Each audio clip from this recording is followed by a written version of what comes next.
This is a short guitar lesson for our guitar players to try and work on a slightly different style lead guitar part for our version of Taylor Swift's Teardrops on my guitar.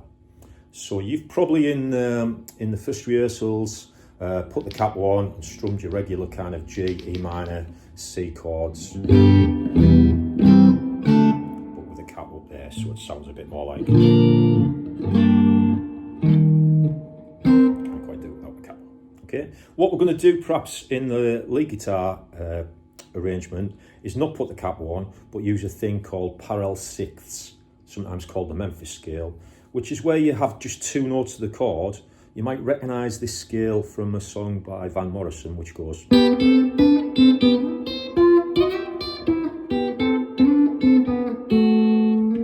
Okay, we're in B flat though, and we're going to play it in the not on the kind of higher strings, the G and the E string. We're going to play it on the D and the B string. Just gives a slightly richer tonality. And basically, this is our one chord now. Okay, D12, B 11.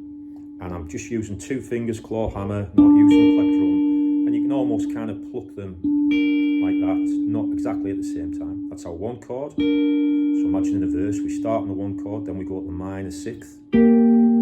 This time I'm tucking this the ring finger under, so they're both on fret 8. That gives us a version of the G minor.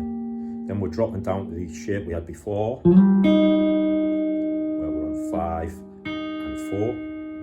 And then we can sort of slightly smear up to the 5 chord, sort of an F chord. You can see it, so imagine with a capo, that would be an F. Okay. So our verse is.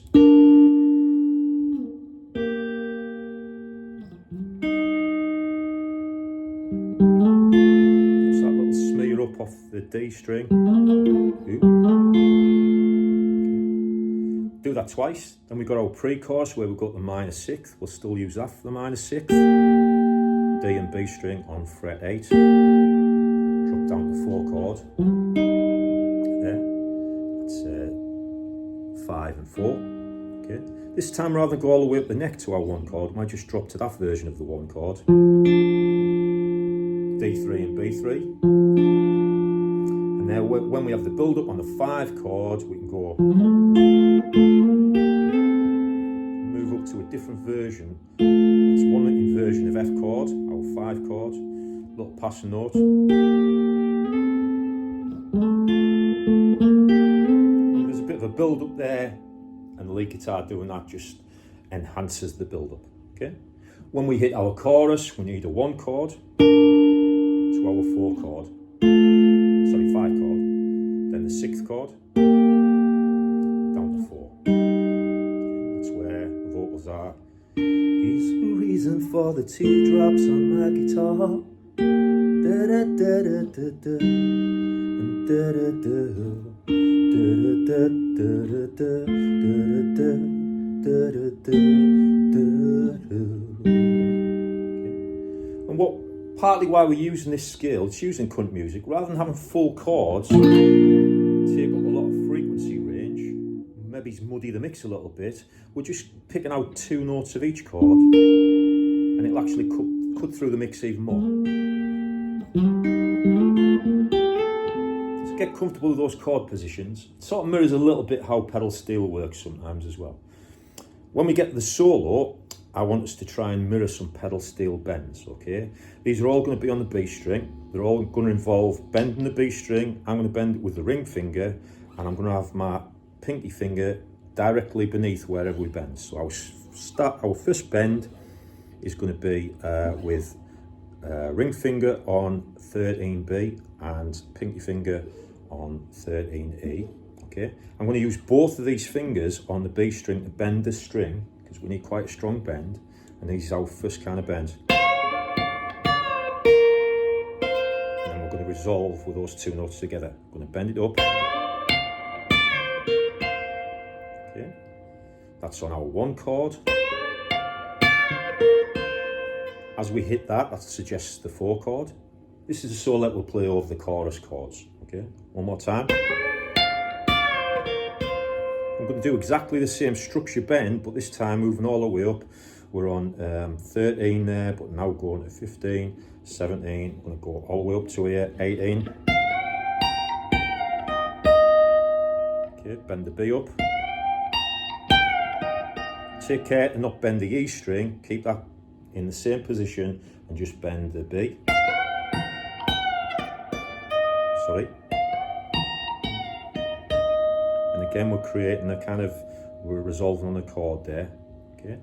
Next time, drop down to fret 8. And our final one. Okay. Well, all these bends have got exactly the same kind of structure in terms of the physicality, but just the position we're playing them in is altering the harmony of it. Okay, our final bend's going to be on fret 6 there. Okay, I'll sort of play it roughly in time now. Imagine it's a chorus, we just had the singers singing, Teardrops on my guitar, etc. And 1, 2, 3, 4. Just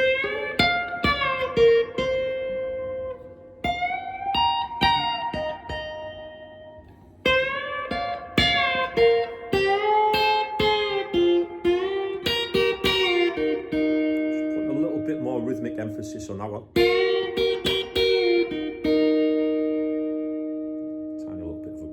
One more time, 1, 2, 3, and high bend.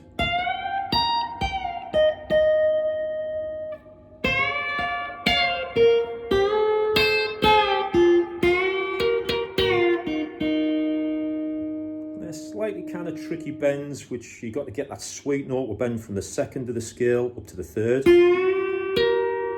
trying to create almost like the chord. Sweetness of the bend, so you've got to make sure you bend up enough. And that's why I'm using 2 things to bend, just to make sure it's nice and strong. See if you can practice that in your own time, and we can add that to some lovely acoustic guitar with a capo on and some banjo in open tune.